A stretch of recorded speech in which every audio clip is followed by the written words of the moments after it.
All right, today I'm going to show you how to get a rope over a tree limb or any other object you want to get over. And today we're going to be dealing with this tree here. And I'm going to go for this lower limb right here. And I'm guessing it's about 15, 17 feet up in the air, something like that. If we're not using a throw bag and the limb is low enough, or the beam or whatever you're climbing is low enough, we can get this rope over that object. But you have to have good technique. And I'm going to show you a bad technique, what a lot of people do. And here's my rope and my rope bag. And what they'll do is they'll just form a bunch of hanks in their dominant hand. And they'll do this, and I'm gonna try to go for it. I'm gonna try to get this over, and they'll take this rope and they'll just chuck it. Okay, now you just saw what happened. I got it over the limb, but it didn't stay, and it's a common method people try, and it doesn't work. So I'm gonna show you a better method. All right, so what we want to do is form a weight at the end of the rope, which is going to be the rope itself. And we want to go ahead and coil this rope to where it's going to pay off. So if I coil it like this, when I throw it, it pays off naturally. And that's what we want. If you start just coiling it like this, you can form half hitches and all kinds of stuff, and we don't want that.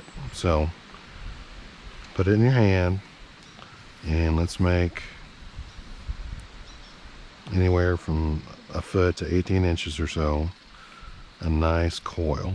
And if our limb is, say, 15 feet up in the air, we want, the equivalent coiled up in your hand. Okay. All right, so I'm gonna go one more. Okay, so this is what I have.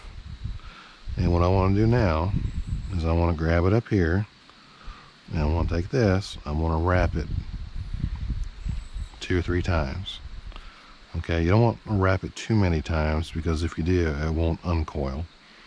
And then I want to find all my loops up here, and I want to make sure I've captured all of them.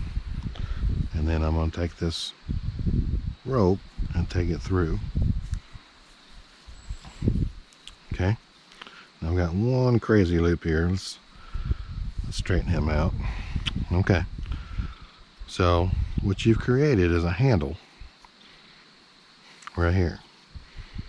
And you can make this shorter if you need to, but for what I'm doing here, I think it's going to work out okay. Now, if the limb is short enough, I can throw it just like this, and it'll work. But with the height I have, I want to ensure I get this rope over that. So what I'm going to do is I'm going to pay out, I don't know, 6 or 8 feet, and then I'm going to go ahead and coil it in my left hand, just like I did in my right. Okay, because I want this rope to pay off without any restrictions. Okay, if you have a little belly down here, that's okay. Now,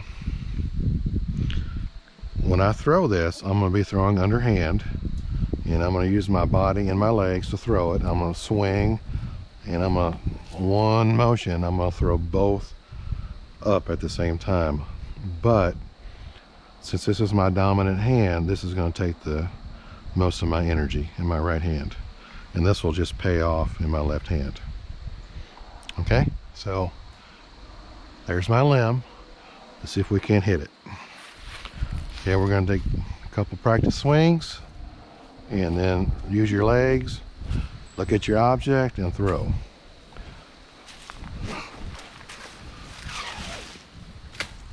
Perfect.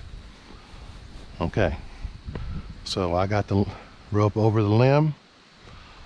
When it fell over, all the rope came all the way to the ground, and I got my estimation pretty close. So we can come down here.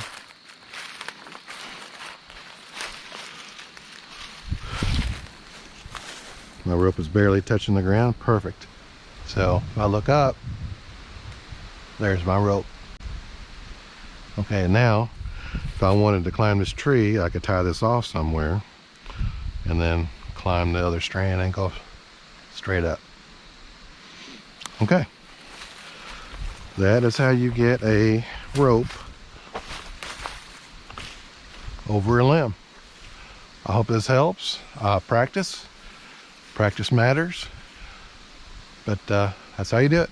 I'll see you on the next one.